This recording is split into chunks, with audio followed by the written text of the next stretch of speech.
आज ही Doubtnut app download करें। Doubtnut पर होगा अब आपके सभी मैथ्स, केमिस्ट्री, फिजिक्स और बायोलॉजी डाउट्स का सफाया।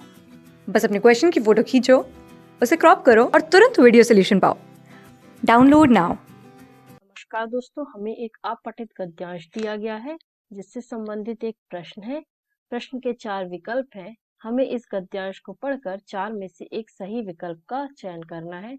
तो देखिए, हमारा गद्यांश है, गांधी जी सत्य और अहिंसा को जीवन में सर्वाधिक महत्व देते थे। सत्याग्रह व असहयोग आंदोलन द्वारा उन्होंने अंग्रेजों का मुकाबला किया। गांधी जी सब मनुष्यों को समान मानते थे।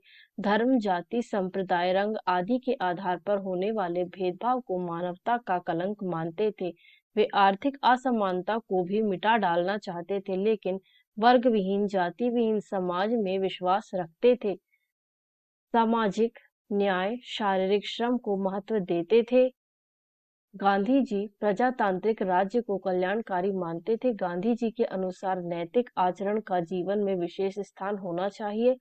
सत्य, न्याय, धर्म, अहिंसा, अपरिग्रह, निस्वार्थ सेवा को मानवता के लिए सच्ची सेवा मानते थे। उनके राष्ट्रीय तथा अंतर्राष्ट्रीय विचारों में वासुदेव कुटुंबकम का दृष्टिकोण प्रमुख था। उनकी मान्यता थी कि किसी राष्ट्र का समुचित उत्थान अपने परिवार, जाति, गांव, प्रदेश तथा देश की समस्याओं को सुधार से हो सकता है।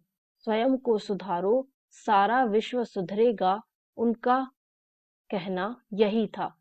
तो देखिए, यहाँ पे हमारे अपठित गद्यांश में बताया गया है कि गांधी जी के विचार क्या थे लोगों के प्रति, एवं गांधी जी भेदभाव, जाति, संप्रदाय जैसे समाज के दोषों को दूर करना चाहते थे।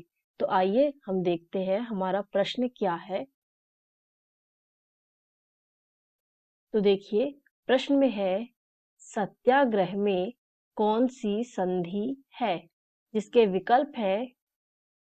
विकल्प है व्यंजन संधि, दीर्घ स्वर संधि, वर्ण संधि, विसर्ग संधि। तो आइए सबसे पहले हम अपने विकल्प के बारे में जान लेते हैं।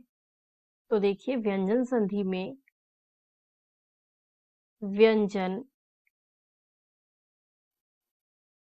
इन्हीं व्यंजन शब्द के बाद स्वर जुड़ा हो, अथवा स्वर के बाद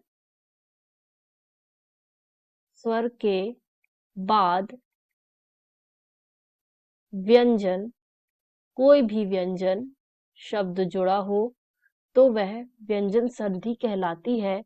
जैसे यदि हम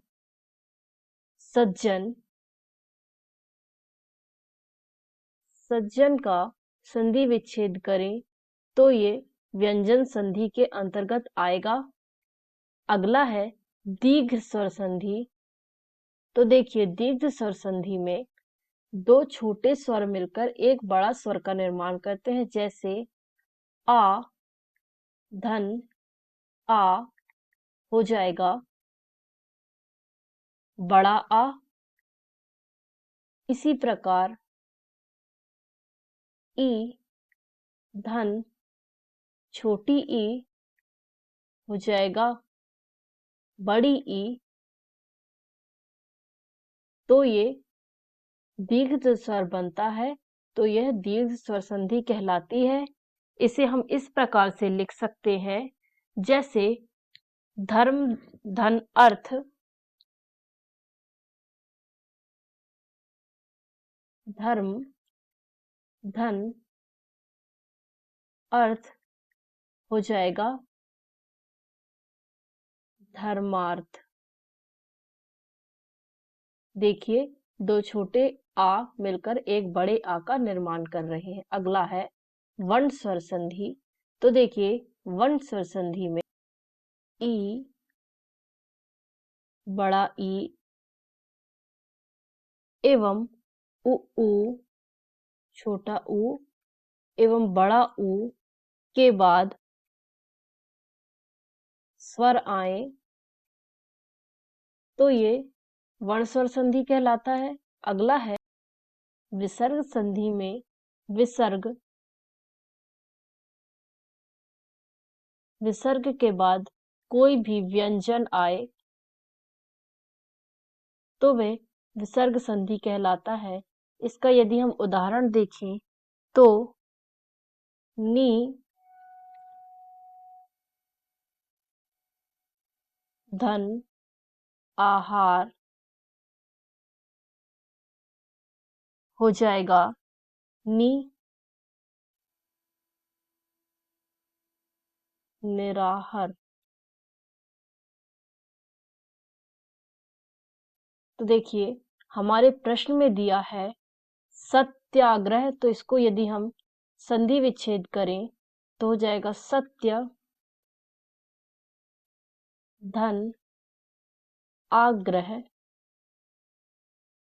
तो देखिए यहाँ छोटा आ एवं बड़े आ का मेल होके बड़े आ का निर्माण हो रहा है, तो हमारा सही विकल्प हो जाएगा दीर्घ स्वर संधि। दीर्घ स्वर संधि हमारा सही विकल्प हो जाएगा। धन्यवाद। क्लास 6 से 12 से लेके नीट, IIT, जेईई मेंस और एडवांस के लेवल तक 10 मिलियन से ज़्यादा स्टूडेंट्स का भरोसा। आज ही डाउनलोड करें डाउटनेट ऐप या व्हाट्सएप कीजिए अपने डाउट्स 8400 400 400 पर।